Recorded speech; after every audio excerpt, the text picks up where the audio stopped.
بسم اللہ الرحمن الرحیم۔ السلام علیکم دوستو۔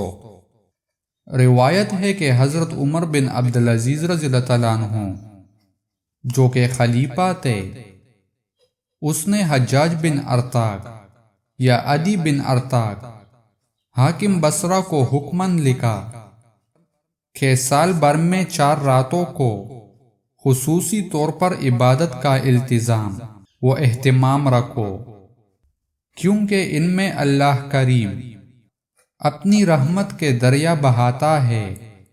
وہ 4 راتیں یہ ہیں: رجب کی پہلی رات اور 15 رجب کی رات اور 27 رمضان المبارک کی رات اور عید الفطر کی رات۔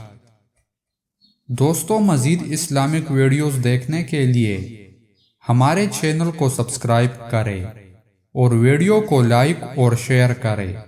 جزاک اللہ۔